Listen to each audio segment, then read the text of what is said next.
Hello everyone, welcome back to আমার YouTube channel and Facebook page Rupa ঘোষে। তোমাদের সবাইকে স্বাগত জানাই। আশা করি তোমরা সবাই ভালো আছো আর আমিও খুব ভালো আছি। আজকে রান্না করব সাজনা সবজি, সাজনা আলুর একটা শুকনো শুকনো সবজি, পাঁচফোড়ন সোমবারে টমেটো দিয়ে শুকনো শুকনো করে সবজি করব। আর করব মাশরুম।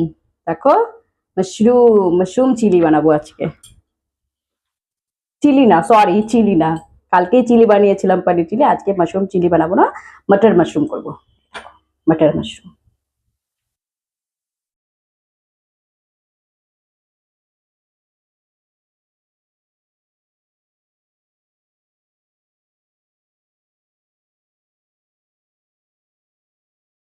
এটাতে আর কিছু দিব না। এখন দিব একটু হলুদ,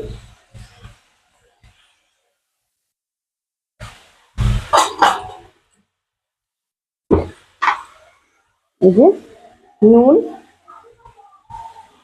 এটা যখন ভাজা হবে তারপর এটাতে দিব টমেটো। দেখো সজনাগুলো আমার পুরো ভাজা হয়ে গেছে। এখন এটাতে আমি দিয়ে দেবো টমেটো। আগে দিকে আমি টমেটোটা কেটে রাখছিলাম। এখন টমেটো দিয়ে খুব সুন্দর করে ভাজা ভাজা হবে, তারপরে নামাবো।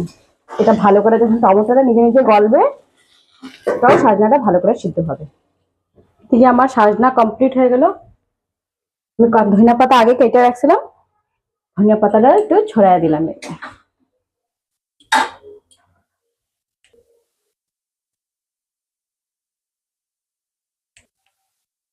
দেখো, মটর মাশরুম রান্নার জন্য আমি কিছু খাড়া মশলা দিতেছি। তা আছে দারচিনি, ইলাইচি, আর এটা কি বলে একটা জাবিত্রি, ওইটা। আর দেবো একটু গোটা জিরা, তেজপাতা, এখানে কাটা রাখা পেঁয়াজ। পেঁয়াজটা দিয়ে একটু দিব নুন। নুনটা এই জন্য ব্যবহার করলাম কেন কি নুনটা দিলে পরে পেঁয়াজটা একটু ভালো করে গলবে, তারপর পেঁয়াজ গলবে। এদিকে আমার মাম্মামের খাবার রেডি হচ্ছে, সিটি মারছে। মটর মাশরুম বানানোর জন্য মাশরুমটা হালকা একটু সটে করে নিলাম। এ দেখো, হলুদ, যে ধনিয়ার গুঁড়া, জিরার গুঁড়া, কাঁচা লঙ্কা, সঙ্গে একটু রসুন।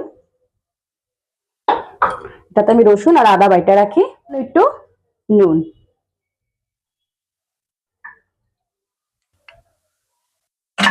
দেখো আমার পেঁয়াজটা পুরো লাল লাল করে ভাজা হয়ে গেছে। নুন দেবা না কেন কি নুন আমরা পেঁয়াজেও দিয়েছিলাম, আর তারপরে আবার এই মশলাগুলোর ভিতরে দিছিলাম। লাগলে আবার পরে টেস্টের অনুসারে একটু নুন দিব। এখন এটা খুব সুন্দর করে ভাজা হবে। মশলাটা অনেকটা ভাজা হয়ে গেছে। আমি এটাতে এখন অ্যাড করব আমার ধুয়ে রাখা একটুখানি সিদ্ধ করছিলাম মটর। দেখো, মটরগুলা সব দিয়ে দিব। এখন এটাতে আমি দিব একটু কাশ্মীরি রেড চিলি। এই দেখো, এখন এটা আমরা ছেড়া দেবো ভালো করে। যখন এটা পুরো ভাজা হয়ে যাবে, তেলটা পুরো বেড়াবে সাইড দিকে, তারপরে এটাতে মাশরুম দিয়ে এটার ভিতরে ব্যাস হালকা গ্রেভি দেব। হালকা ভাজা রাখা মাশরুম গুলো এটাতে এখন দিয়ে দেবো। এটা ভালো করে একটু কষানো হবে, তারপরে একটু জল দেবো এটাতে। এটাতে আমি দেবো একটু গরম মশলা। এটা আমার বাড়িতে তৈরি করা গরম মশলা। আমরা দোকানের গরম মশলা, কেনা গরম মশলা আমরা বেশিরভাগ ইউজ করি না। প্রায় আমাকে মাশরুম কমপ্লিট, এর জন্য এটাতে হালকা গরম মশলা দিয়ে দিলাম। দেখো মাশরুম ভাজা পুরো কমপ্লিট হয়ে গেছে।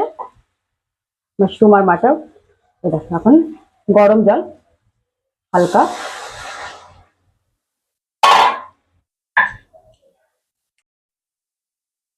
দেখো মটর মাশরুম পুরো রেডি। দেখো কত সুন্দর কালারটা এসছে। আর ঝোলটাও আমি তোমাদেরকে আগেই কইছিলাম আমি ঝোলটা বেশি রাখুন না, হালকা শুকনো শুকনো রাখুন। তো বেশি ঝোলও না আর শুকনাও না, হালকা গ্রেভি ভালো হয়েছে।